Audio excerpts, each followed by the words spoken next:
There he is. He's here. How about that? All right. Cultivate lasting symphony on the edge. It's absolute fire. My friend, there he is. There he is. Oh, somebody finally come with some energy. Long time no see. How are you? I'm doing amazing, and I'm so grateful and excited to see you not once but twice in this week. It's like a mixture of Hanukkah and Christmas. I'm ready for you. I love that analogy. I've never been described as a mixture of Hanukkah and Christmas, so that's awesome. I had, oh my gosh, now I'm losing my mind, Dean Graziosi yesterday on my office hours, and he brought it like you brought it, man. I love people that come on here and show a little bit of life. Is that your dad or your brother, Mark Siegel? That's my brother, Mark. Yeah, your brother. Right on. My best friend in the entire world. Love that guy with all my heart. Oh my gosh, I feel the same way about my two brothers as well. Unfortunately, they probably don't feel the same way about me.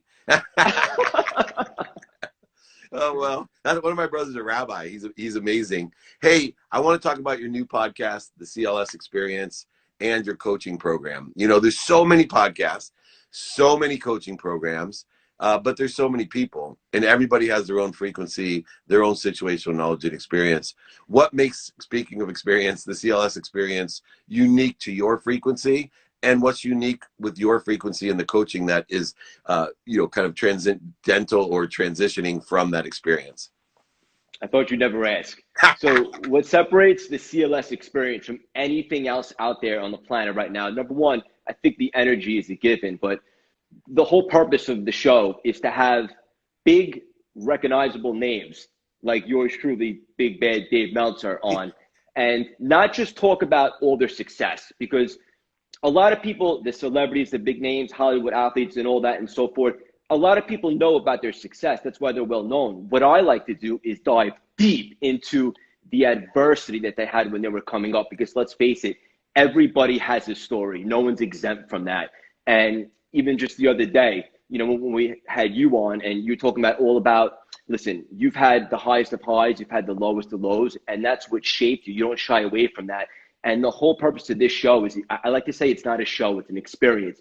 We dive deep and we talk about all the obstacles, all the hurdles that we had to overcome when we were at rock bottom, what made us ricochet off and bounce back even higher. Because the reality is all these types of issues that we face, it is what shapes us, and it is what helps us grow and evolve.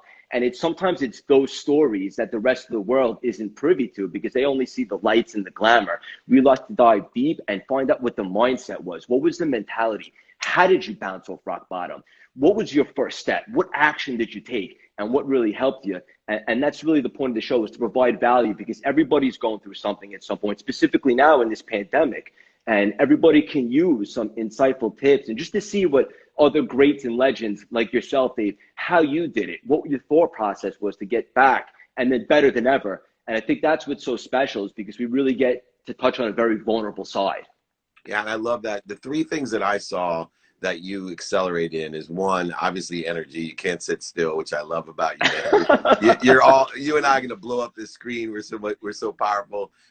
Two is the stories, right? You're getting to different stories with, celebrities, athletes, entertainers, billionaires, millionaires, as you call them, these celebrities or influencers. And then the other part is the lessons, right? If you're not teaching lessons, then your podcast or your book or your radio show or your article, to me, is worthless, right? If I'm not going to learn something. And so I got a quick question for you. I came on this week. What was the biggest lesson you learned when I came on your podcast? That's such a great question, because there's so many lessons. And Dave, I told you personally, I love to tell the world, you're my silent mentor. You may not know it, but your story is so relatable to me and so touching. And everything about you, I just absolutely love. And, you're very humble, you're changing the world, and just your delivery is so special. And some of the lessons that I can't wait for the audience to see when we do drop the episode is, number one, your state of mind when you were at rock bottom, right? When you were going through, when it felt like the walls are caving in.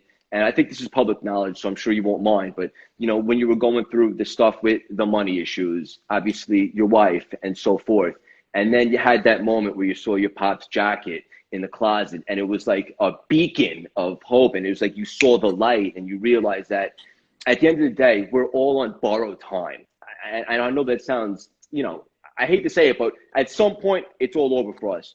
And you have to make a decision. Are you going to provide value Are you going to make a difference in this world? Because everybody can make money. You know, you can put together strategies. You know this better than anybody. Money doesn't fulfill you. What fulfills you is touching people's lives and really helping them get that fire back and find that passion.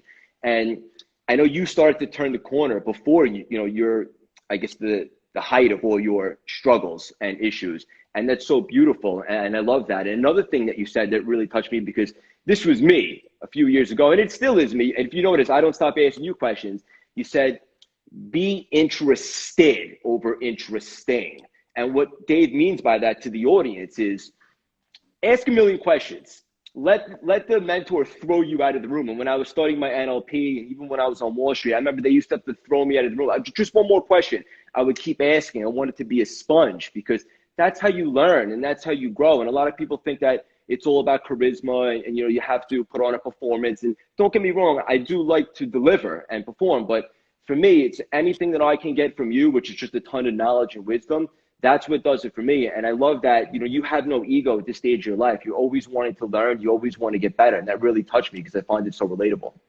Yeah, that reconciliation right there, what I found so interesting, I always say, make yourself equal, then make yourself different. Appreciate the difference of what you do. And one of the things that I found with you is, and it's cemented by the fact that your brother is your best friend. Anybody who tells me their mom, their dad, their brother are their best friends are at least practicing the ego. Because within the context of those intimate relationships that we're born into, forced upon us, that it takes someone that's on the journey of understanding the three components of ego, because ego will edge goodness out of your life, EGO. The E to me stands for employment status. So for you, you started off like me in a journey of employment status on Wall Street. You wanted to have that, your Jewish mom telling everybody that my boy's the big time Wall Street broker, whatever it is. And then two, what you get out of it, right? We both went on this journey of, man, we want to be rich. We want to make as much money as we can. That's going to prove to everybody my greatness, that G. And then the worst part, which is to me that reconciliation and the recognizable, the recollect and the remembrance of your non-ego being, your higher self, is the fact that you have learned not to care what the O means. And O means what other people think of you. Because if you have your closest friend, be your mom, your dad, your brother, your sister, some relationship that we are born into, you have resolved the issue of trying to impress people with what you have or what you need or who you don't even like, whoever those others are that we seek approval, because it's impossible to have that relationship with the closest people that we're born into if we really care what they think, if it hurts our feelings, because those are the people usually that tell us the truth because they know the truth about us. They can bring up all the different things and they force us, like my best friend Rob did, like my wife did, like my mom did, like my dad did.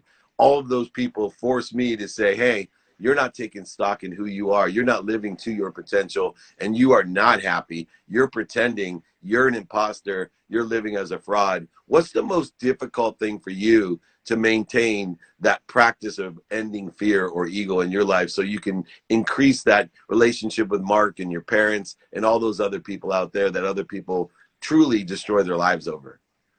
It's such a powerful question, Dave. And the answer for me is, more specifically, when I really started CLS and I really realized that I'm going all in on this because this is my passion. Most importantly, it's my purpose. And I had the mindset, and I do right now as I speak to you, is this is going to sound a little deep, and I hope it doesn't come across the wrong way, but now that I found what I'm supposed to do and I see the light come on in people's eyes and the fire come back when I coach them, I would rather die than go back and do something that I'm not passionate about and just exist. Because here in life, we're all eventually going to fail at something. If you live life, if you just coast, then maybe you won't fail too much, but you probably won't succeed as much. But if you take shots, if you really live, you're going to have obstacles. So my thought process, Dave, is this. You're going to fail at something you don't like. You might as well fail at something you actually love. And here's the kicker. Maybe you'll fly. And I just take that mentality. It's like life is so short and you have to find your purpose. You have to wake up excited every day into a triple backflip, into a split. I'm only being half serious about that. But the truth is you got to wake up with passion, excitement. And now that I found it, and by collaborating with juggernauts like you, Dave, and I see you and just the space that we're in now, this is what it's all about, trying to help people, trying to reach it. And as cliche as it sounds, try to make the world a better place. And to go do something that doesn't serve value, like you said earlier in the conversation, to me, is a waste of life. Yeah, what's interesting is I'm going to end it on here, Craig, because you're an incredible guest, an incredible source of light, love, and lessons for everyone. Don't forget that what Craig is displaying here, even if they forced him, like Viktor Frankl, The Meaning of Life, if they forced you back onto Wall Street, believe it or not, you would find the light, the love, and the lessons. You would enjoy it. You would be able to learn to love everything that you do. You would bring the passion in a different way because you know the freedom of the mindset and the heart set that you've now created for yourself. And I want to tell everyone out there when they say, oh, I had to go back, you won't. First of all, you're not going back because you don't have to, and you only do what you want to do. That's what manifestation is about. But two, if you were forced to go back, like a Viktor Frankl, taking off of, his own profession back into, a literal hell, you would find the light, the love, and the lessons in your fish head soup and dirty water like he was able to do, able to find that love, that light, and those lessons. Real quickly, what's the best piece of advice that you have for today? I'm doing a training in about 2 hours and 45 minutes on time management. You have a piece of advice that you can share with everyone. I know you have a great experience podcast as well as you're coaching yourself. Give us your nugget for the day. So it's a great question. And this is the first thing I start out with my program, the Moonshot Masterpiece Experience. It's before we move forward, we have to start with structure. You have to have a game plan for your day, because if you don't, you're going to end up waking up and just going rogue and freestyling. And we know how that goes. It leads to procrastination. So to answer your question, Dave, and this is so important for everybody watching, the best way to remove procrastination, the best way for time management is to literally have structure and a routine in your day. And what this does is it eliminates the thinking aspect of it. You don't have to think now because, when you wake up, you eat something, you work out, you check emails, you talk to Dave, you watch his content, and then you start work or whatever the case may be, whatever works for you. But have a blueprint, have a strategy. Don't go rogue. I love it, man. You got to have a routine and an adaptive routine. Check out at Craig Siegel _CLS. Where else can they find you, Craig?